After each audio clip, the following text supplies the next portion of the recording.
quero falar um pouquinho hoje com vocês sobre essa questão da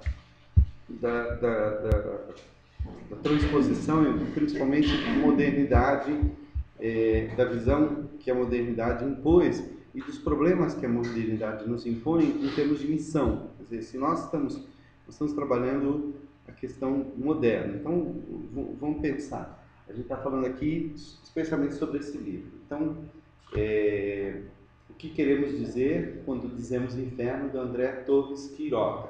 Ele está tentando traduzir a noção inferno para a mentalidade atual. Então, nós estamos aqui fazendo uma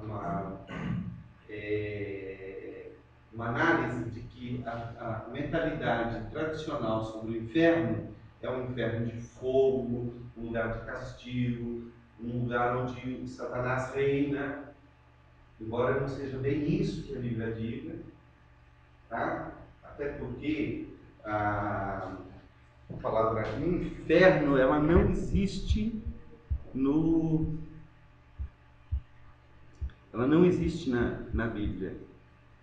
Ela vai ser sempre uma tradução mediada pela Septuaginta. Primeiro, deixa eu achar aqui o material que eu quero trabalhar com vocês hoje. Tem a ver com... Eu quero falar um pouquinho sobre a mentalidade moderna e...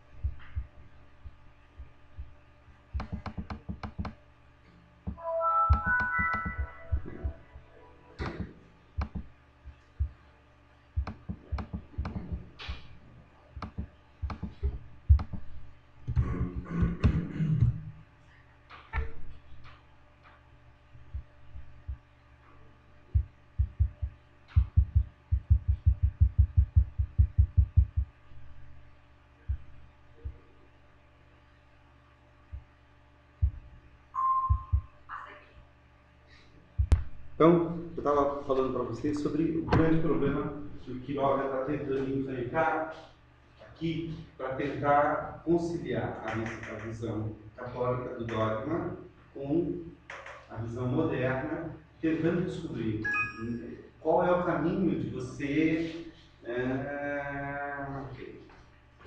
Sim. Né? Qual é o caminho para isso? Então ele vai dizer, assusta a quantidade de sofrimento que este processo comportou, assim como a lentidão do descobrimento da ressurreição, que ocorre bem tardiamente, já às portas do Novo Testamento. Isso seria incompreensível se a revelação tivesse sido inditada.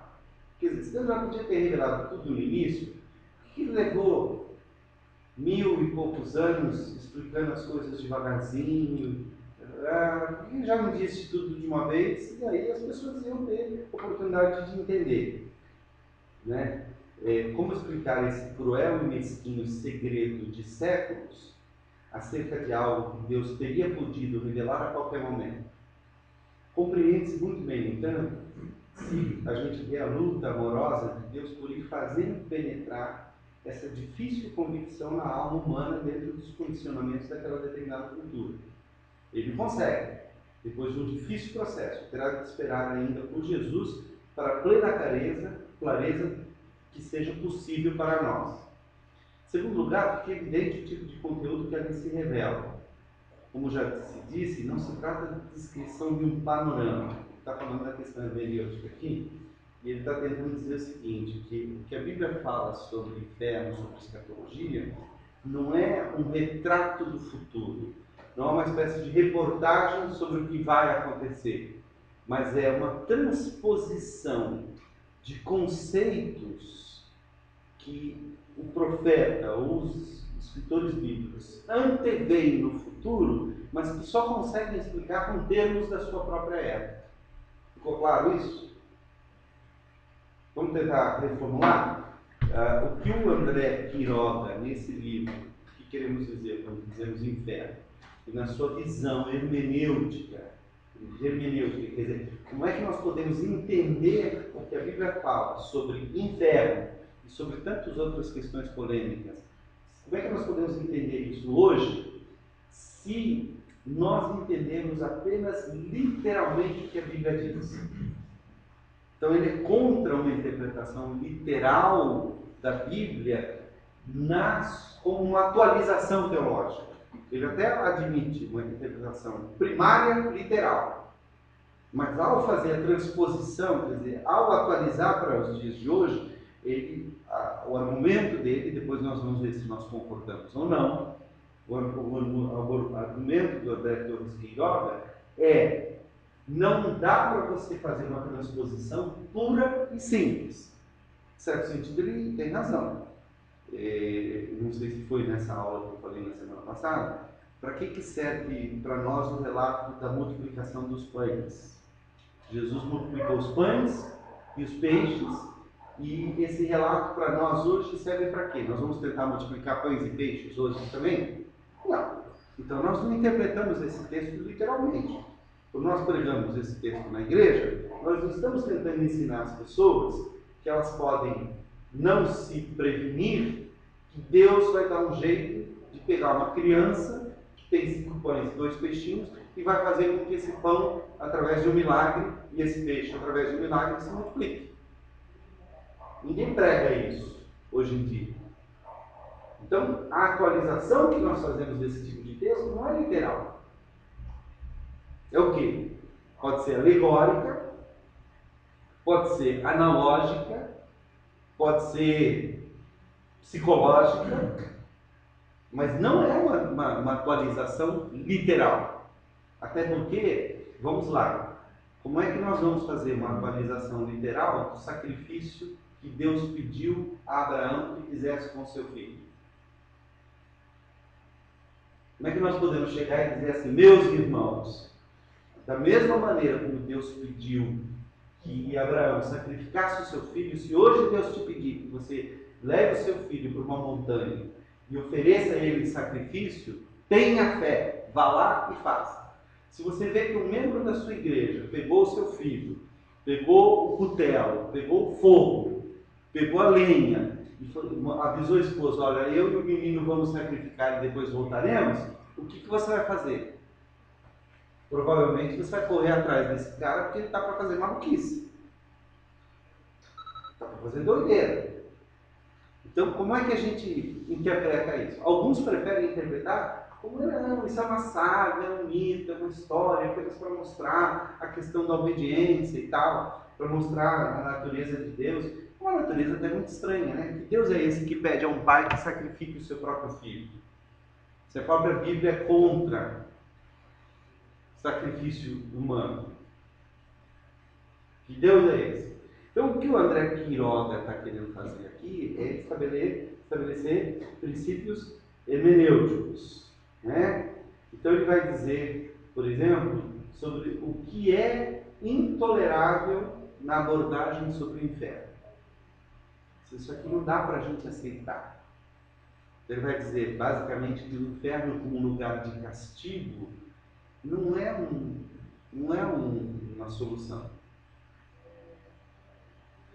E ele vai, depois vocês leem o livro, eu não li ele todo ainda, mas já dei uma folhada, eu estou lendo ele com calma para poder entender todo o processo, mas depois vocês dão uma olhadinha no livro, que vale a pena, se vocês conseguirem achar, porque na Paulus ele está em promoção atualmente, porque não vendeu, então eles estão vendendo mais barato. Então, se você chegar lá, você ainda encontra, tem muitos desse livro lá. Na Paulus, lá na 13. Exatamente, esse é o preço que eu paguei. Então, esse livro aqui, ele é um livro muito interessante dessa tentativa. Mas aqui em Gerói não tem, ou pode pedir pela internet também. Não tem a Paulus aqui, acabou? Né? Não sei. A Paulina não tem mais dias? Paulus. Pois é, mas às vezes ela Paulus, tem. Mas lá na Paulinas provavelmente você não vai encontrar com o mesmo desconto. Mas o que eu acho que é importante aqui é essa tentativa de atualizar um dogma, porque para os católicos isso é um problema muito sério, né? Para os protestantes é de uma outra forma. E para o católico, ele tem que reafirmar o dogma. O dogma é o dogma. Acabou, não tem o que fazer. E aí como é que se explica? Toda aquela história de inferno e tal e tal, tal. Ele basicamente vai dizer que no fundo, o inferno é uma punição autoimposta. Que Deus não criou o inferno. O inferno existe porque ele deu liberdade aos seres morais e os seres morais preferiram viver longe dele. Então, viver fora da influência de Deus é um inferno. Mas é uma punição autoimposta, no sentido de que Deus, ele não vai mandar ninguém para o inferno. Você vai com suas próprias pernas. Na verdade, a pessoa já está no inferno e não quer sair dele. Essa é a E visão. vai haver um momento, essa visão também pode ser uma visão evangélica, vai haver um momento em que toda a graça será retirada, porque Deus vai fazer novos céus e nova terra, e quem ficar fora desta esfera onde a graça atua, vai sofrer todas as consequências de estar longe de Deus. Isso é o inferno. Então, o inferno, até para o diabo, não é um lugar onde ele deita. É um lugar onde ele é punido. Com aquelas historinhas que a gente ouve, o cara chega, tem que pedir permissão para o diabo para entrar. O diabo é que ordena o que acontece aqui, quem vai ser castigado, onde, tal. Isso é uma visão de repartição pública. Mas não é a visão bíblica da ausência da presença de Deus. Até porque inferno, como eu disse para vocês, não é um termo bíblico. Vamos dar uma olhada aqui em alguns textos que são interessantes. E a gente precisa só aqui.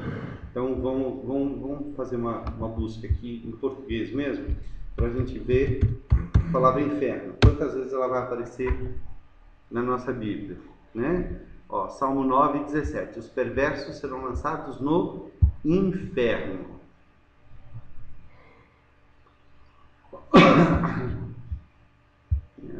Vamos fazer um negócio aqui mais.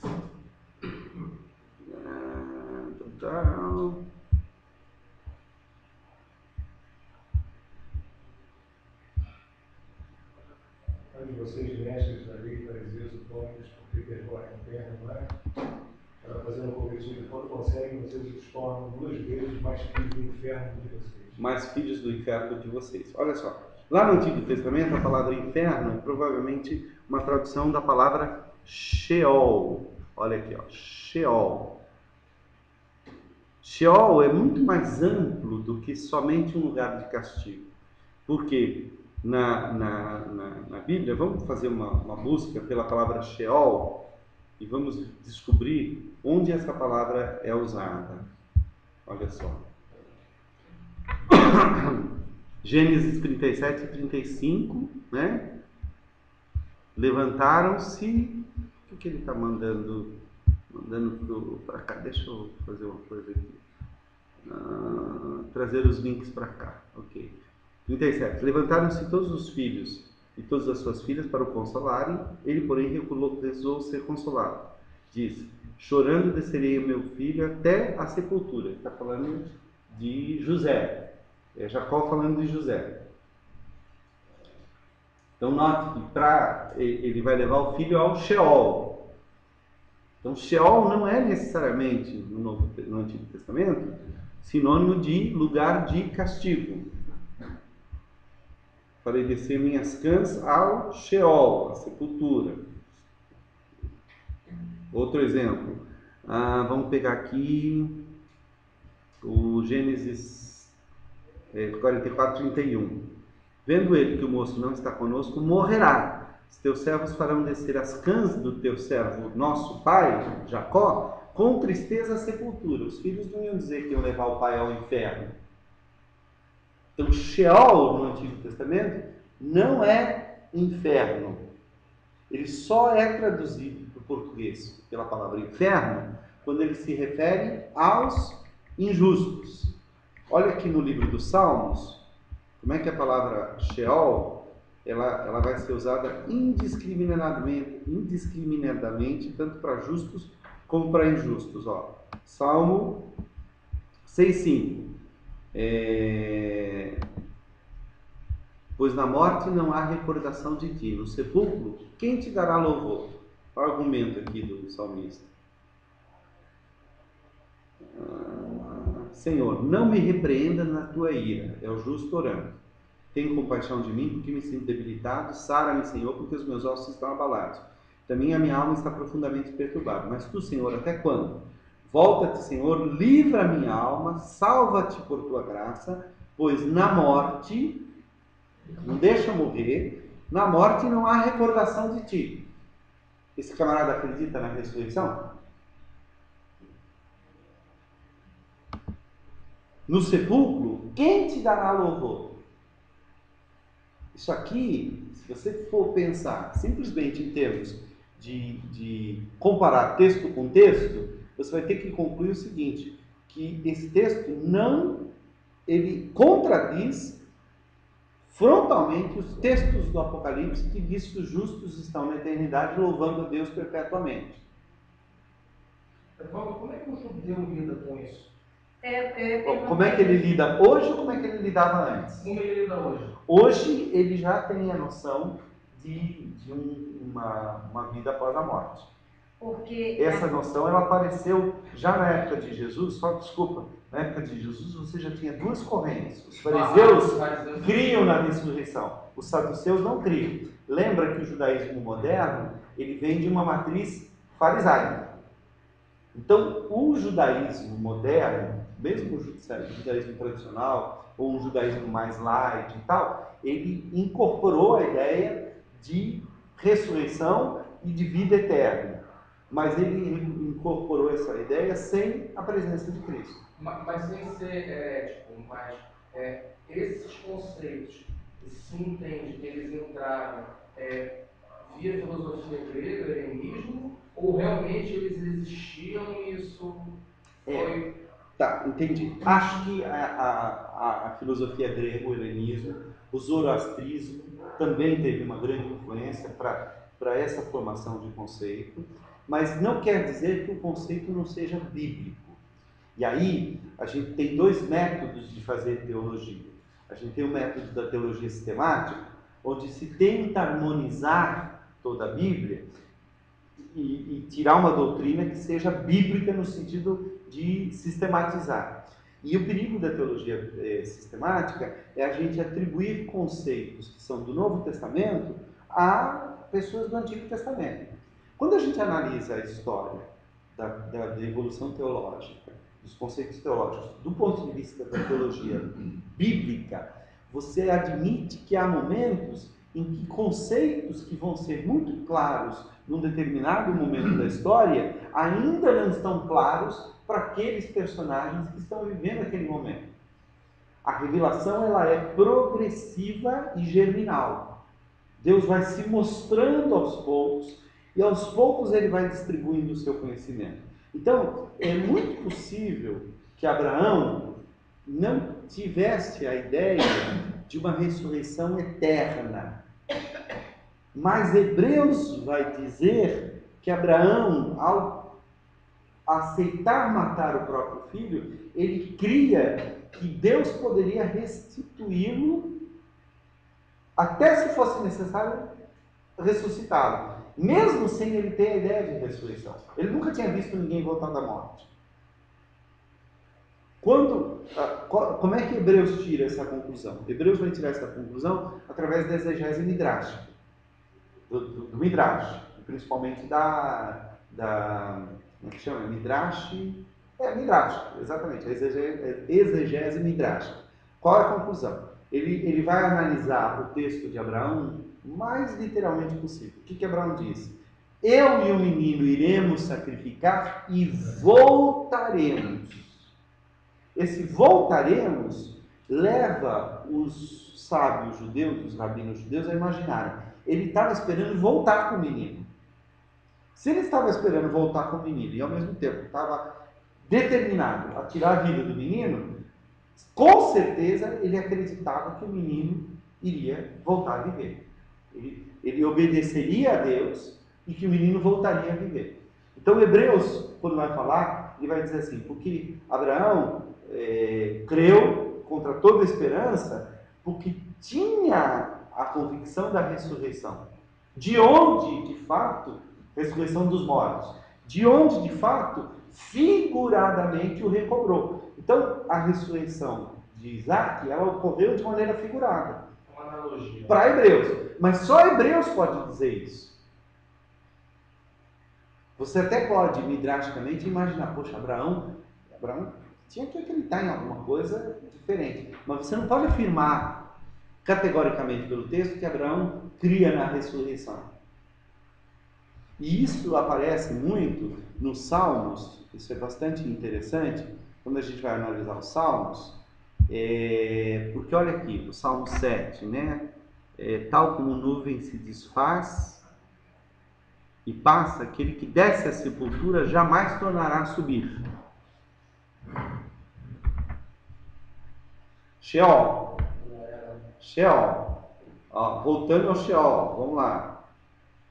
Voltando ao Sheol.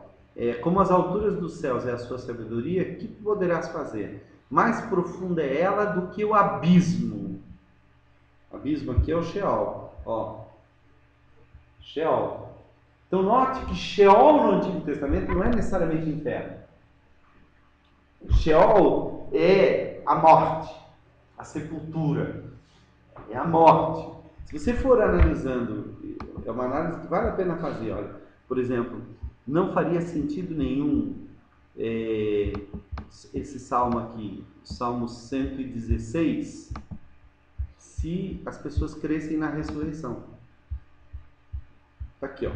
Amo o Senhor porque Ele ouve a minha voz e as minhas súplicas, porque inclinou para mim os seus ouvidos. Invocá-lo-ei enquanto eu viver. Laços de morte me cercaram, angústias do Sheol se apoderaram de mim. Caí em tribulação e tristeza. Então invoquei o nome do Senhor. Ó Senhor, livra minha alma. Ele está pedindo o quê? Eu não quero morrer. Compassivo e justo é o Senhor. Nosso Deus é misericordioso. O Senhor vela pelos simples, achava-me prostrado e Ele me salvou.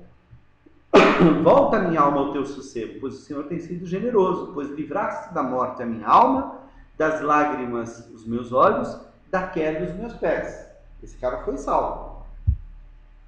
Andarei na presença do Senhor na terra dos viventes, não no Sheol, nem no céu, nem na eternidade, nem no celeste por vir. Na terra dos viventes. Note como a importância dele é estar vivo. Eu não morri. Eu cria, ainda que disse, estive sobremodo aflito. Eu disse na minha perturbação, todo homem é mentiroso. Que darei ao Senhor por todos os seus benefícios para comigo? Tomarei o cálice da salvação e invocarei o nome do Senhor. Cumprirei os meus votos ao Senhor na presença de todo o povo. Que morte é essa? Que vida é essa? Não, ele chegou a fazer um voto para não morrer. Aqui é morte natural? Morte natural e vida natural. O cálice da salvação, então, seria referente à vida natural. Seria o livramento da morte. Ele não está falando aqui. O cara mete a mão aí já vai falar que a ceia. A ceia e tal. Tá, você pode até falar por analogia, mas literalmente não é isso que ele está dizendo. E aí vem o versículo mais problemático desse texto. Preciosa é aos olhos do Senhor a morte dos seus santos. Quer ver? E aí nós temos um problema de tradução seríssimo. Porque esse texto aqui, ele é usado... Onde é que está aqui? Books. Na internacional é completamente diferente. Totalmente diferente. E a Bíblia na linguagem de hoje também. Quer ver? Vamos achar aqui.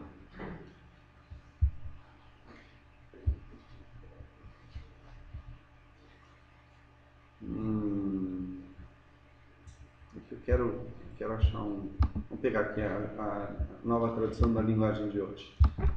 Que eu não tenho internacional aqui.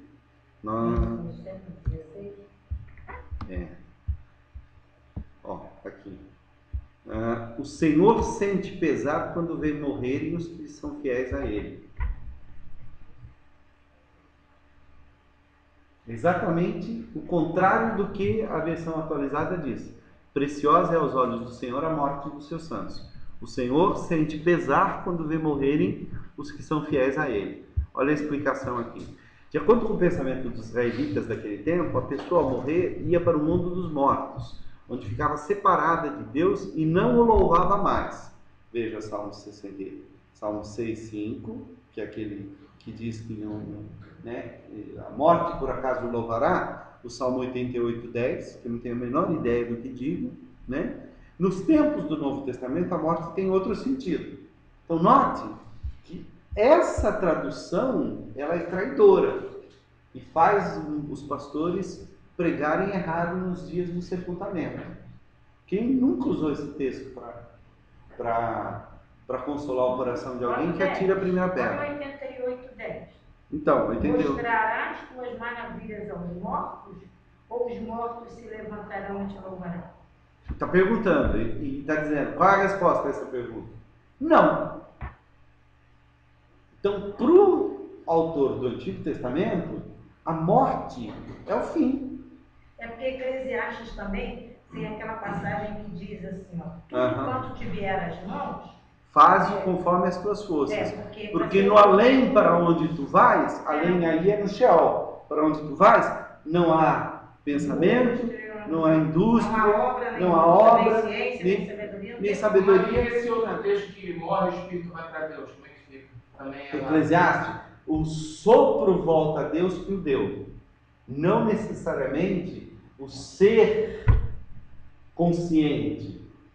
O que está dizendo aqui, quando rompe, o pó volta a ser pó e o sopro volta a Deus. Não está dizendo que a alma volta a Deus, mas é o sopro, é o ruach. Então, eu tô falando isso para vocês verem como a mentalidade muda.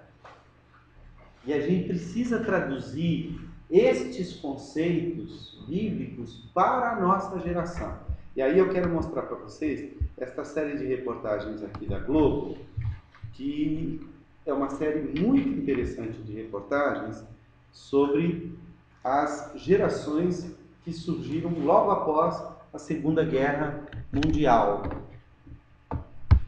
Da nossa série especial sobre o relacionamento de gerações no local de trabalho, os repórteres do Jornal da Globo dedicam-se hoje a apresentar como pensa cada grupo de idade, dos mais jovens aos mais velhos.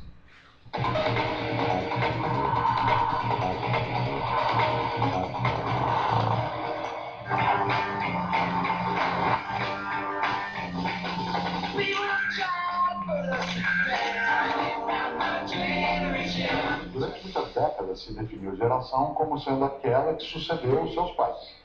Portanto, se calculava até a geração como sendo um tempo de 25 anos. A questão é que nos últimos 50 anos nós tivemos uma aceleração do tempo, do modo de fazer as coisas, do jeito de produzir. A tecnologia ela é decisiva para criar marcas de tempo.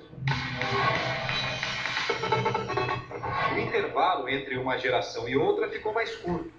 Hoje já se pode falar em uma nova geração a cada 10 anos. Isso significa que mais pessoas diferentes estão convivendo. Em casa, na escola, no mercado de trabalho. Para conhecer as gerações que hoje são colegas de trabalho, nós agora vamos voltar na linha do tempo. Nos acontecimentos de cada época está a chave para entender a cabeça de cada geração. Chegamos à metade dos anos 40. Terminou a Segunda Guerra Mundial.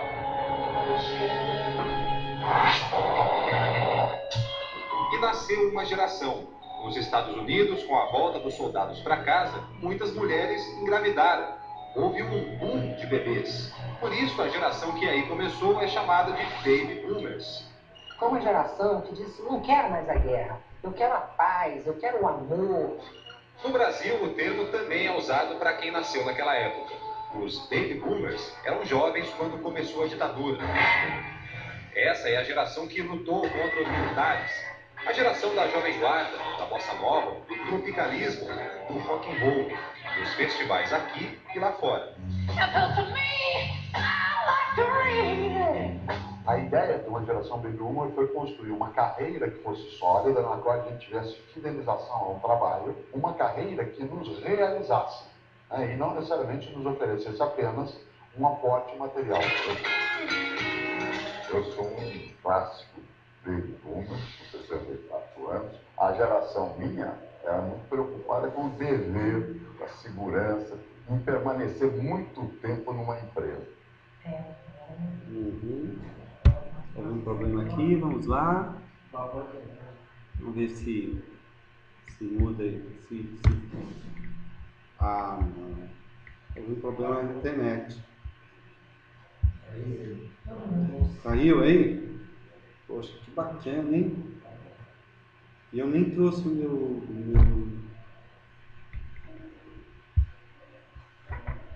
O que houve? Será que desligaram lá?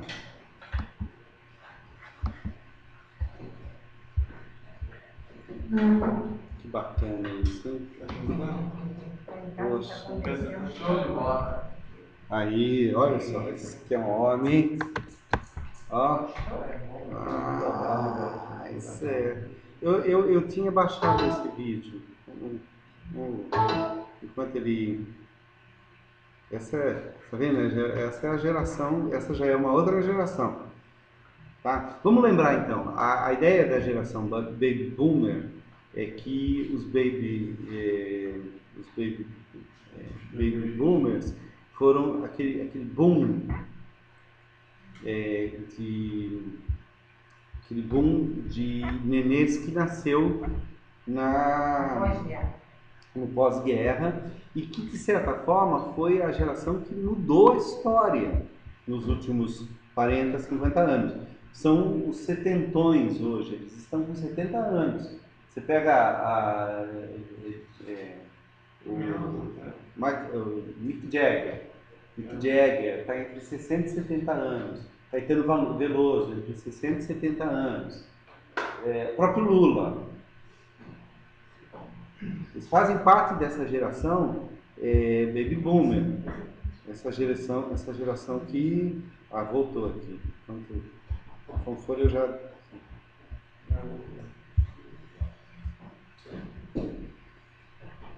Na primeira reportagem da nossa série especial sobre o relacionamento de gerações no... Essa é a geração que lutou contra os militares. A geração da Jovem Guarda, da Bossa Nova, do tropicalismo. Deixa eu só fazer rapidinho aqui. Vou baixar isso aqui, só para, se for o caso, a gente não ficar perdido, né?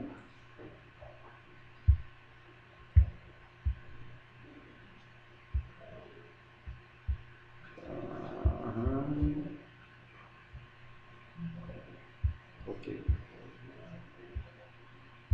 Tropicalismo, do rock and roll, dos festivais aqui e lá fora. A ideia de uma geração Baby Boomer foi construir uma carreira que fosse sólida, na qual a gente tivesse fidelização ao trabalho, uma carreira que nos realizasse, né? E não necessariamente nos oferecesse apenas um aporte material. Eu sou um clássico Baby Boomer, com 64 anos. A geração minha era muito preocupada com o dever, com a segurança, em permanecer muito tempo numa empresa. Essas pessoas são provavelmente as que estão em posições de presidência, de chefia, de diretoria. Os seus pais os ensinaram a chamar de senhor e senhora, a pedir a bênção, a ter com os mais velhos uma figura de autoridade.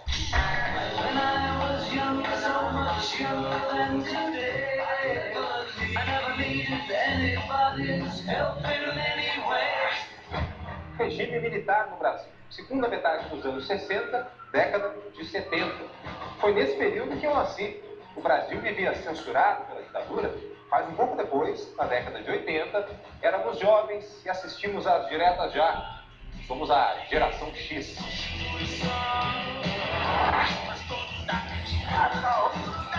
Eles são da geração Coca-Cola. Quem é da geração X conheceu a AIDS e ficou com medo dela, que levou Cazuza. pintou a cara para derrubar o presidente, viu a tecnologia entrar de vez em casa. Pagou com cruzeiro, cruzado novo. Ele teve um componente de deixa eu trabalhar mais para ganhar mais dinheiro, para ter mais reservas necessariamente no momento em que uma crise acontece. Ele é apegado a títulos, ele é apegado a cargos. Ele gosta de deixar claro a posição que está, porque para ele é um mérito de muito esforço que ele teve.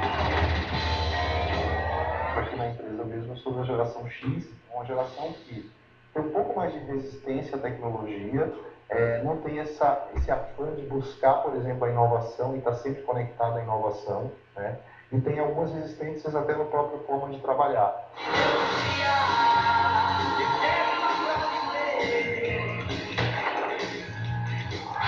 A geração seguinte cresceu num país que já era uma democracia e uma economia aberta. E nos anos 90, o Brasil foi melhorando e sendo respeitado depois do Plano Real. E a internet abriu as portas do mundo para a geração Y. Você me deixa doidão.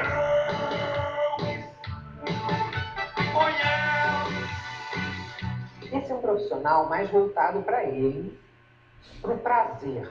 Ele não quer um trabalho sisudo, um trabalho fechado, ele não quer um chefe que diga para ele somente o que ele deve fazer, ele quer participar. Ele quer uma evolução mais imediata, ele é impulsivo, ele é impaciente, então ele quer subir na carreira, mesmo seja de pequenos passos, ele quer subir frequentemente, constantemente e rapidamente.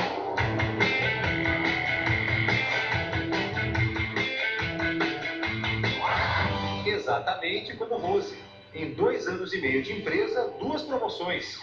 E pensa que ela está satisfeita? Vamos para os próximos desafios. Já quer desafio novo? Sim. Mas faz só 1 ano que você está nessa posição. Mas já é até um suficiente. Já conheço bastante, já estou bem acostumada. Está na hora de outra vez. Roberta, 28 anos, é outra legítima mulher da geração Y. Inquieta até quando está num bom emprego. Eu tenho a mania de olhar para fora, assim, de olhar para o mercado e de saber o que as outras pessoas estão fazendo.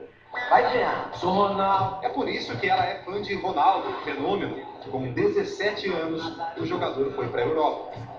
O cara que larga tudo e vai atrás do sonho e que, enfim, foi para uma série de países, mas que teve um começo muito humilde, assim. Nem o pai dela, que é corintiano, admira tanto o Ronaldo. Na verdade, seu Eliseu é fã mesmo de um palmeirense. São Marcos está de volta. Marcos já defendeu o Palmeiras em mais de 500 jogos. Mais ou menos como seu Eliseu, um baby boomer que teve só 3 empregos a vida inteira. O último ficou 20 anos. Isso aqui está sendo a coisa mais importante que tem. Eu visto uma camisa. Então, quando você veste uma camisa, você vai lutar por ela.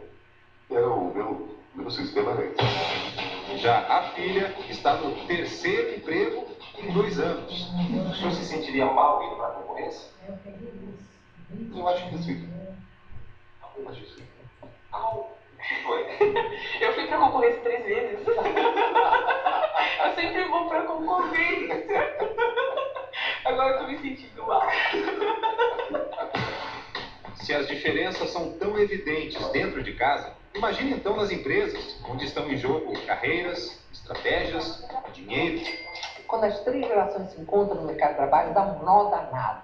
Porque um não sabe que o outro tem um modelo mental diferente, tem uma cabeça diferente, e tem uma história e uma educação diferente.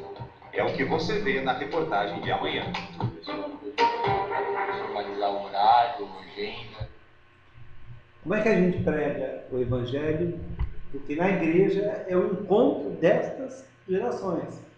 Você tem na sua igreja gente da geração Baby Boomer? Tem? Você tem na sua igreja gente da geração X? Meu pai ficou 36 anos, né? 36 anos. Eu, quando entrei no mercado de trabalho, entrei com 14 anos no paradigma da geração X, da geração Baby Boomer. Porque eu entrei em 1900 e eu saí em 81, eu entrei em 1977 no mercado de trabalho, em 1977. Então eu estava dentro do paradigma da geração Baby Boom. Como é que eu entrei? Eu entrei varrendo o chão da loja. E meu pai me disse: filho, seja um bom funcionário, trabalhe o máximo que você puder, que você vai ser promovido. E pode ser que você venha a se tornar o atual gerente dessa loja onde você vai trabalhar, ele entrou no mesmo cargo que você. Eu saí de lá, eu era subgerente. Eu entrei com 14 anos e eu saí com 19. Eu fiquei 4, 5, 6, 7, 8, 9. Eu fiquei 5 anos nessa empresa, trabalhando no esquema da geração Baby Boomer. E aí fui para o seminário, fui estudar. Tá? A geração Y, que é essa geração que hoje está com 25, 26, 27, 30 anos, que é uma geração muito mais conectada, uma geração que está querendo aprender tecnologia, é inquieta. Se surgir um emprego melhor, ela sai. Se tiver uma empresa, não tem fidelidade. Como é que ela trata a igreja? Do mesmo jeito. Como é que a geração Baby Boomer trata a igreja? Do mesmo jeito que a sua cabeça funciona. Essa geração Y, ela também ela tem várias subdivisões.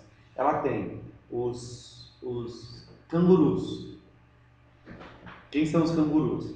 São aqueles que, a minha geração, o sonho era a gente sair de casa com 16, 17 anos e morar numa república e morar, assim, ir para um grupo de hippie, encontrar um lugar onde você possa jogar suas coisas, ter um colchonete, deita e vamos à luta. Esse era o meu sonho. Esse era o meu sonho. Já foi a geração que conseguiu ter a chave de casa. Conquistou o direito de entrar em casa e sair sem que alguém abrisse a porta para ele. A geração seguinte já era dona do seu próprio quarto. A geração seguinte se tornou dona da casa. Porque você pega um cara de 25 anos, eu casei com 25 anos, mas hoje um cara com 25 anos, ele ainda não está no mercado de trabalho, ele está sendo sustentado pelo seu pai, que é da geração Baby Boomer, e muito bem sucedido às vezes, e ele não casou ainda, por quê? Porque ele leva a namorada para casa e dorme com ela no próprio quarto. Tem amigos meus que estudaram comigo que dizem que não dá para eles casarem porque a renda dos namorados juntos, do casal junto é de 10 mil reais. É de 10 mil reais é pouco, exatamente. Mas essa é também a geração canguru. Semana que vem a gente vai dar mais uma olhadinha nisso, mas só para a gente ver, depois nós vamos ver aqui a geração Y, a própria geração, e está vindo aí a geração Z, que é a geração ultra conectada, que só para vocês, só rapidinho, vocês me derem um minutinho aqui, obrigado pelo seu cartão, nem preciso, valeu a pena. Quer ver? A menina iPad. Olha só isso aqui, que coisa interessante.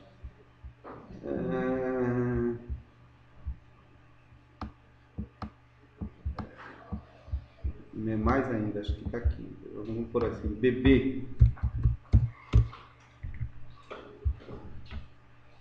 Que a menininha acha que o iPad, que a revista é um iPad com defeito.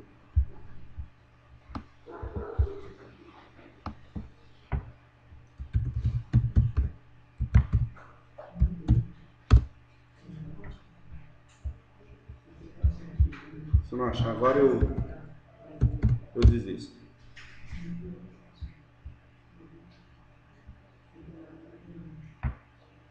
Não, depois eu passo para vocês, que eu não estou achando aqui. Eu tenho ela no meu vídeo aqui.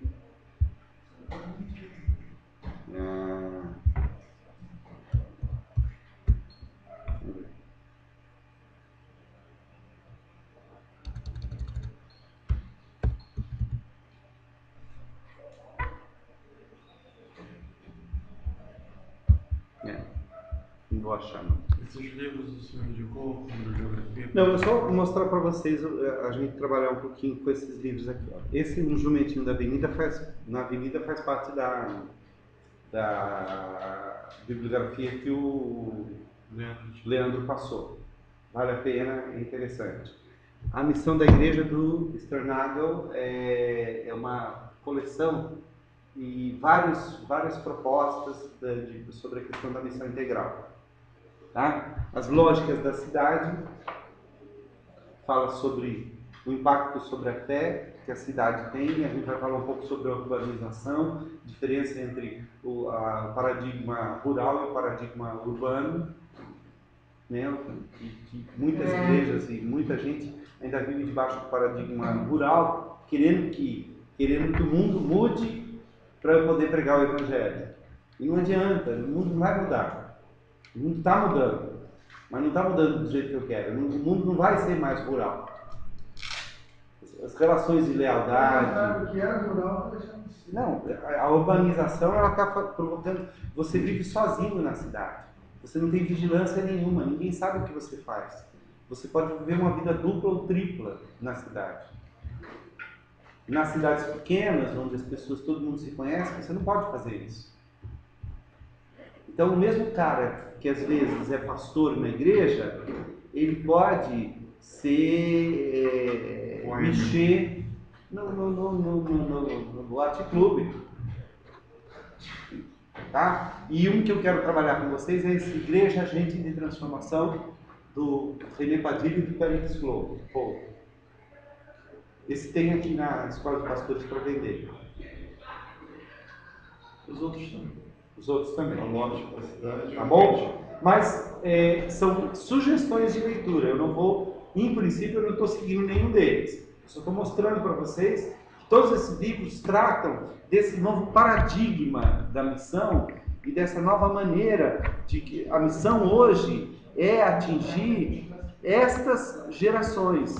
E as coisas não são... Tem esse livro de transformação da cidadania? Eu acho que tem, pelo menos deveria ter. É um livro que foi... Nós tivemos lá no lançamento, né? A Escola de Pastores esteve lá oficialmente no lançamento e trouxe vários para serem vendidos aqui. Não sei se ela já devolveu e tal, mas tinha. Tá bom? Então, gente, até semana que vem.